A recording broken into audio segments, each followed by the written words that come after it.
Hey everybody, it's Adam from Tested, and this sequence of cards is just that. It is a sequence from Aardman Animation's new film, Early Man.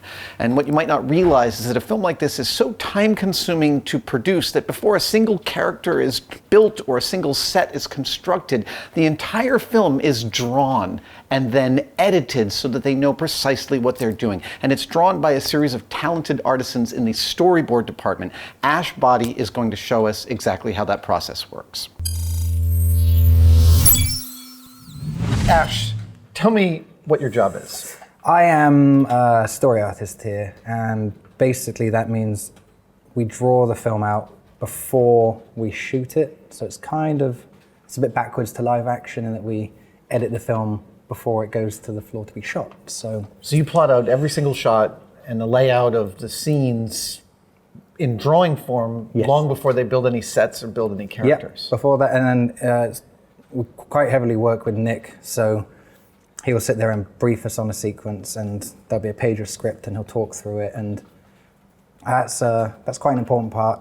And I remember at the beginning of the project sitting with him, and he told me a story about when he was young and he was at school learning football, and he did a throw-in and the ball landed at his feet, so he picked it up and threw it back to someone. And that was kind of the mentality of Doug, our main character, in that he didn't really know what he was doing. And so that was a story from Nick's life that he just told me, and I was going, this is better than the script. I'm gonna make a note of this, try and get it into the film somewhere. And it did, it ended up as a gag in the film. Doug, he runs onto the field with a ball and drops it because everyone shouts handball at him. He has no idea what he's doing. So that's directly from when Nick told me about his experiences at school. So really you are literally physically drawing almost every single or multiple versions of every single shot of the film. Yeah, it's like in live action, the actor does a lot of takes. Right. And then you take all the footage. And so we are just doing all the takes and all the possible versions of the story. And there are some versions where characters are very different and they've developed over time, and a lot of stuff in there that has been taken out and sometimes repurposed, comes back in, and lots of different versions of stuff. So your drawings are then taken by the editor and cut into a sequence that equates to the film.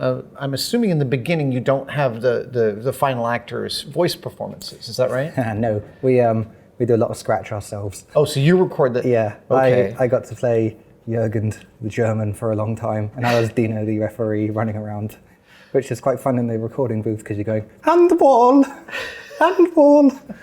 We have that a bit differently, just a bit. When you get the final voice actors' performances, that I would assume that changes sometimes how the scenes play out. Is that true? It does, yeah. They start to bring the performance to it, which is because I'm not the best actor in the world, but the guys we get, they are really top quality guys. So they come in, they give their performances, and sometimes you hear an inflection, or you'll have seen something if we get a little recording of them doing something, like a small nuance they do, and you can build that into the performance of them. But I remember Eddie Redmayne came in here and he was talking to us, and he admitted to all of us that he's not the funniest guy in the world, and that it's like, but when you watch it on the screen, he's really funny. So there's the jokes there, and I know they do a lot of takes of the voice as well. So they put it all together, and it's all a massive combination of everyone on the film, really. We do the basic broad acting in here because we don't really want to animate, because the guys on the floor over there, they're world-class animators. Right. The voice talent, they really bring the performance to it. So all the sets, the lighting, everything comes together, and it's all kind of based on this bit at the beginning, which is we're trying to get something which is in Nick's head onto paper so everyone else can see it. And what's the reason you guys are drawing it long before you guys start production? What is that aid production? That gets us ahead of them so we can sort the story out a lot beforehand, because you don't want to be shooting stuff that you might not use in the end. Right, that won't work within the narrative. Yeah, and so it's really trying to find a film that works so that you don't end up shooting lots of B-roll or irrelevant things. What level of detail are you doing in the drawing? It varies, if we have to work fast, it can tend to get quite loose, and a lot of my thumbnails are very, very loose. This is just figuring out the ending of the film here. So this is a lot for me, and going through going, do these shots work? It's an action sequence, they've scored a goal, time's ticking down, everyone celebrates, yeah. Do we need shots of the crowd, scoreboard? And a lot of these I will have eliminated, a lot of self-editing goes into this bit. And this is literally, this isn't a printout, this is you just drawing on large sheets of paper. Yeah, with a Sharpie and just trying to get my broad strokes in, and so that I know they might not be much to look at for a lot of people, but they might just look like scribbles, but this is all the information that I need to think to do my job, really. All right. So it's like a notepad without having to make any notes. And then there's other kinds of thumbnails that I like doing as well. So this is one right after I get a brief. I'm searching around a lot here. It's looking when you say for- you get a brief, this is you sitting down with Nick to talk through how a scene should pace and what the key elements of the scene are. And what's important in the sequence. If there's something that's really not important, you just kind of get past it quick, because there could be something else. Like No Country for Old Men, I always use the coin scene in that, where he's flipping the coin. There's a bit played out beforehand, but that coin is important, so they put the camera on it. And so that's kind of the important things that I look for in a scene. This one, a lot of it was the cave paintings, and they're all highlighted with light, but there was no set design for this one, so I went and was trying to figure out this path through a cavern. Are there bridges? How far is it going to be? Can I get some funny cut angles in there? How much of the screen do I want to close off? How much granularity does Nick give you when he's giving you a brief? Does he sometimes say, I think there should be this kind of shot here, or does he say the pacing? What do you get in terms of direction? It varies from sequence to sequence. Sometimes it's really open and you get a lot of free reign. With this one, there wasn't a layout designed. He had some ideas and he drew some very quick thumbnails for me. Ones like this, where they were walking like a Lord of the Rings style, Mines of Moria bridges. Yes. And I was like, I want it to feel cavernous and big, and like there's this epic space underneath where all the cavemen used to live. And it leads down to the history of the tribe, where they did the cave paintings, and Nuth lights it all up and shows Doug what they really were, and Doug's awestruck by it. And so all of this is kind of trying to find the drama. Yeah, the drama in it, really. Now, once you've done this kind of rough sketch, and it's amazing because it's a sketch both in terms of the layout of the sets, but also through the time of the script.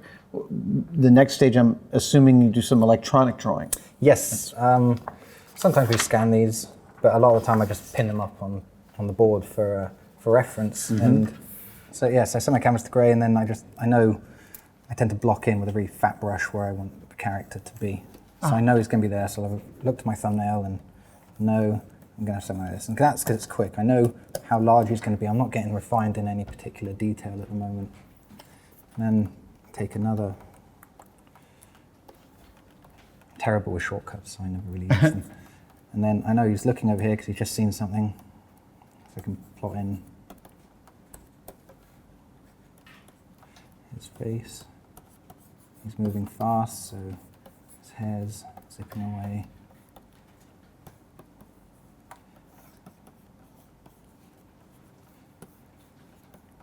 And this is pretty much how we do our rough drawings. Wow. And then, so that's kind of the quick version. You get that done, and because you're searching for expressions and small things like that. And then I know I'll write a note on it, and then I'll talk through this with other people in the department, because you never know. It's the hard thing about jokes is you tell yourself a joke and you don't really know if it's funny. Right. Yeah. Because I don't know. So you tell someone else, and if they laugh, it's funny. And so we'll do a lot of pitching to each other like that. And then from this, I know I want him to look that way now. So he's staying roughly in the same place. So he's looked up.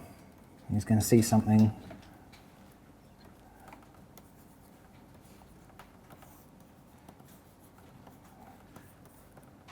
And the gray gives you a reference point so that it's ahead. So it keeps the volume the same size. So I know his head's staying roughly in that space.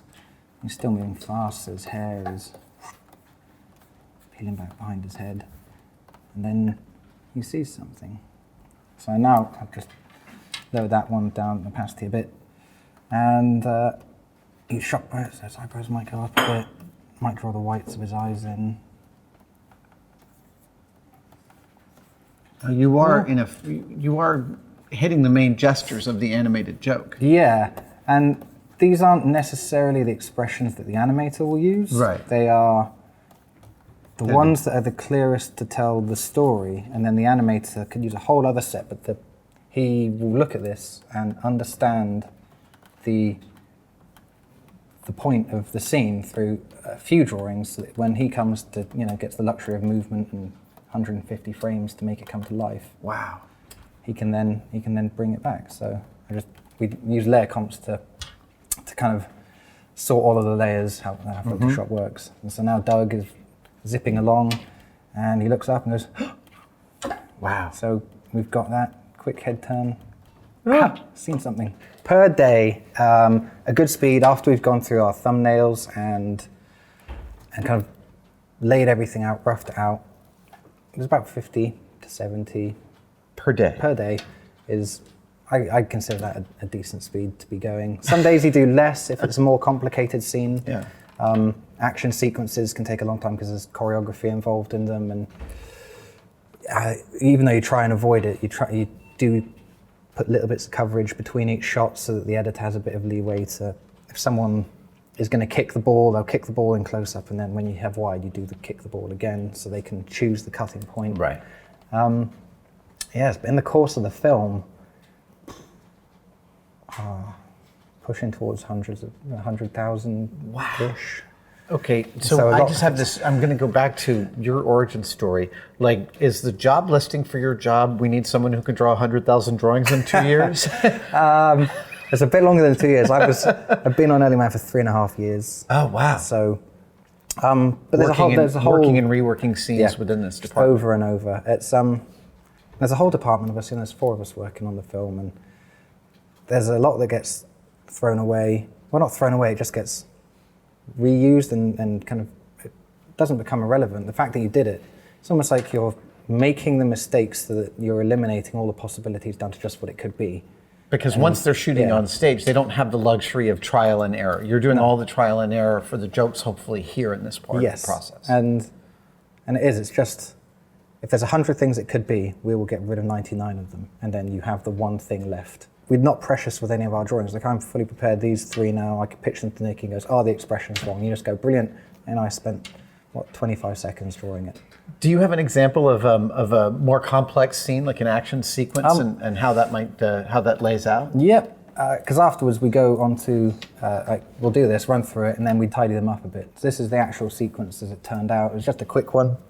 When Doug falls into a changing room, and so he strays in. Oh, wow. Bar of soap. Sees a football suit go past him. Looks up. Screen shakes. Camera pans over, just a pair of legs sticking out the shower curtain. Doug's there. Looks up. And then you got the character who will grab who goes, and then Doug looks up and goes, hello. But that was the first pass of that joke, and then what happens in the story quite a lot as well is I was unable to do the second pass of this one because I was busy on another sequence. So Mike, one of our other story artists, took this and reworked the end of the joke. So now there's a shot from Hoogle Grabber's point of view looking down at Doug between his legs, which conveniently crops out a certain area. And Doug's looking up and gives him a little wave, and that kind of landed the joke at the end of this. And he puts his hand up and goes, ooh. And there's 4 of you in this department? On this film, yes, there's 4 of us, yeah. So we keep the team smaller here than other studios, but it's everyone, you could give a sequence to any of us, and hopefully we're all so together with the character that it doesn't matter who you give it to, we'll all be roughly same ballpark in what we'll present back to Nick for approval. And you're continuing to rework scenes right up until the time that those scenes are being shot? Yeah, I mean, sometimes up until a couple of weeks before the last shot, there's always a last man standing. Yeah. So other people move on to other projects, and you're the guy who's there going, I'm still on Early Man. You're kind of waiting for shots to come in and little changes to be made, and sometimes you could suddenly have a big rework on your hands if they go, the end, we want to change the end of it, we want to change a scene in the middle, and you're the guy that has to do it because you're the one that's left. But You're a lot quicker at drawing the characters at the end of a production than you are at the beginning. You know them so well in their head as well. Like what would he do in certain situations? It's not Right. You stopped kind of exploring for the character, because by that point we're shooting and the animators have done their tests, and it comes back to us, and you look at the work that they do, and it just makes it funny again, because sometimes you lose that sense of funny when you see a joke the 200th time and you're the one that came up with it. You're going, I'm just not laughing at this anymore. Then it goes to the floor, animator animates it, you watch it in the rushes, you're going, it's brilliant. And there must be a time when you get to see an animator's refinement of your joke, and it helps you write the next joke in the sequence that you're working on. Yeah. Or they'll do something with a character and you go, that's brilliant, that's really good performance. How can I build that into my next scene? And the character just becomes clearer and clearer the further on you go. So it's like, we've given them a springboard, they go and do their work, and then that just inspires you. There's always, I find, a lull in production where I want to work on this at the beginning, and it goes up and up and up, but before the animators come, and you kind of get that plateau where you're going, are we doing the right thing? And then the shoot starts, and just as you're starting to go, I'm not sure we're doing the right thing, you see the first test that they do with the puppets, and you go, oh, that's amazing, and then you're starting to go all the way back up again, and everyone just, so reinvigorates you to work on it. And it's fascinating how organic the process remains, even as you guys are continuing to refine and refine and refine. Yeah. Another thing that helps us figure out as well, sometimes you can, because we deal a lot with cinematics, if a set hasn't been designed, we just, it's a blank canvas, and we don't always have all the time in the world to design a certain set. So the changing room, I just kind of went on Google quickly and found loads of change rooms. I was going, what do they look like? Okay, there's lockers for players, and there's showers and baths, and okay, so quick design of that, and do it in. Then the art department takes it, designs the set, and when the set is built, so you can walk around it, and you can go, there's a pillar there. I reckon I could get a nice shot from here. Right. So you're looking, and that's that's really cool. So then it comes back, and you go, I'll quickly redo some boards, because I've thought of something that just helps tell the story a bit better. So it was, I shot it wide and there was nothing in the foreground, and Doug comes in, and now there's some pillars in there, and it gives you a sense of space, and that he's kind of entered a different area. It just feels a little bit different to having a wide open space. It's more confined, and it kind of restricted him in a different way. And I wouldn't have done that if I hadn't been able to go and speak with the guys in the art department after they designed it, and go on the set and have a look at it with my own eyes. Is there a point when there is an entire cut of the film in just these drawings, and then slowly they start putting in the shots, the things that have been completed? Yeah, we go through, I think, 4 or 5 versions when it's just pictures. Right. We try, and the aim is to get it done every 3 or 4 months, a pass of the film. So one pass, and everyone sits down and watches it. And make a whole crap ton of notes. Lots of notes. Because the first one is, you get a lot of sequencitis. So the first sequence is here, second sequence is here, third sequence is here. And I think it's because when you sat and edit, you look at them in isolation as a sequence. And that comes across when you watch the film. You go, okay, there's definite cut points in, it feels like little episodes all stitched together. And so that's the first pass, and quite often it's strange ideas, and you're just testing them out. And then you go, right, I like that one, but not that one. Let's see if we can blend across these sequences. How can we start to make it all knit together? And so the second pass is ideas that you liked, refining the character. The first pass of this, the Bobnar, was hugely horrible. He's meant to be a father figure, but he came across as way too domineering and kind of just not very nice at all. And you didn't know that until you watched it all together. Yeah, it was really, because you think it's going to be one way, and then you watch it, and with all the scratch and everything, you see it on the run, you're going, that didn't land at all like we were expecting. And is that the way we've drawn it? Is that down to in here, or is it the way it's been edited, or is it the scratch? I think it's a lot of a combination of everything. Yeah. And so you go, right, he's unlikable, we'll deal with that. Okay, so how are we going to change him for that? And that will have a knock-on effect on all the other characters and how they interact with him. So small changes sometimes have a huge snowball effect into the rest of the film. And you find things that are, those two characters, there used to be a character called Julio, and then there was the referee, Dino. And they both serve very much the same purpose. So why don't we just smash them together and make one? And so they became one character. And different parts of the characters. Nuth used to be a priest. He was the high priest of football. And then that became Julio, and Dino was still the referee, and Julio was like the priest. And it just seemed easier, instead of having all these characters, to meld them into one. And then Nuth became a governor, and he had his little lackey, priest, referee to deal with it. So that's things like that highlight, and you evolve.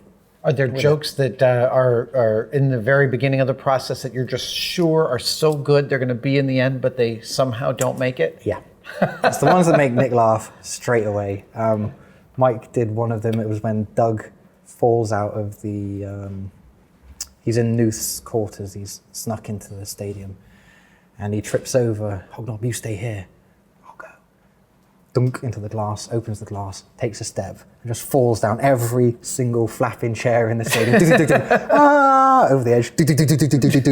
And it just repeats over and over again. And it starts to get awkwardly funny, which I didn't even know existed, right. But it does. So, yeah, that's been in there. That was one of the first jokes. I think it was one of the first things that was shot as well. So yeah, they stay in. But some jokes slip around. They move from one place to another. Oh, interesting. They might not end up in the scene that they were originally written for. And sometimes scenes get smashed together as well. The message bird scene started as a contract negotiation between the star player and Nuth, and that all disappeared, but the message bird that came in during that sequence stayed and became this whole sequence around it. So on my filing system, I still have the original file sequence name that I called it, which was contract negotiations. But now you look in that folder and it's just message bird. Right. And the sequence has been renamed message bird, but I just haven't updated my files. So if someone goes into my folder on the server and has a look at it, they're going, what is contract negotiation? What's in there?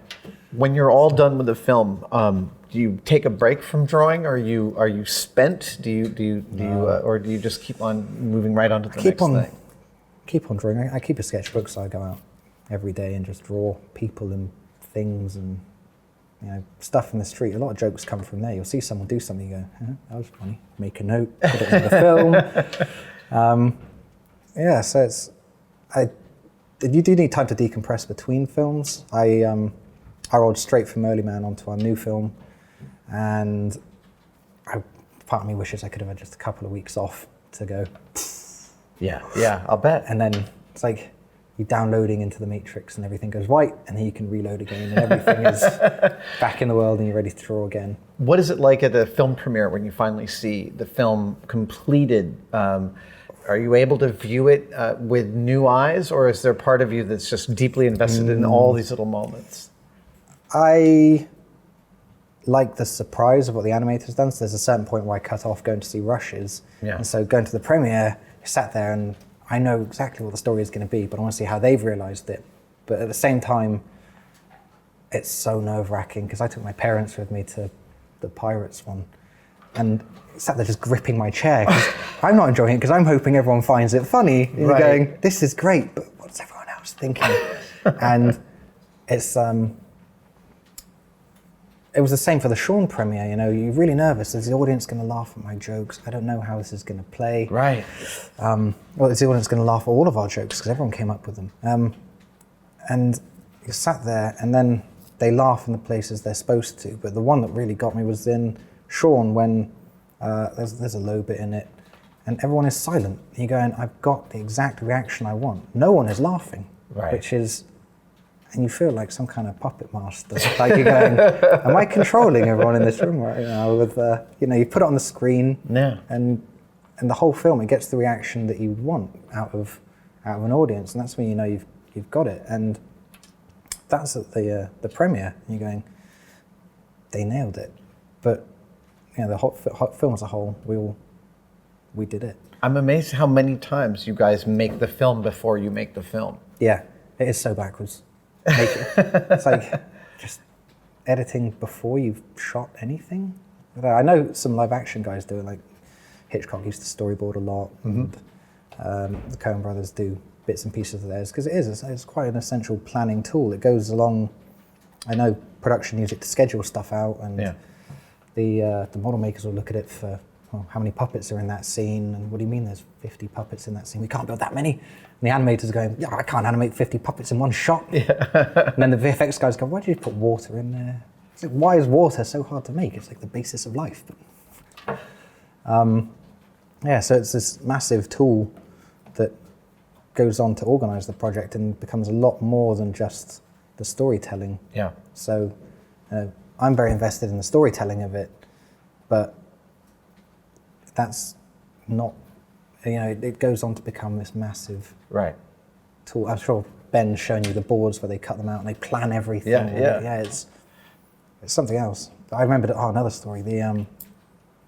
We bought tickets to just go see Shaun the Sheep, just to get a real audience reaction to it. Not an audience been invited, but just real world guys, like a week after it came out. And there was a kid in the audience and something happened.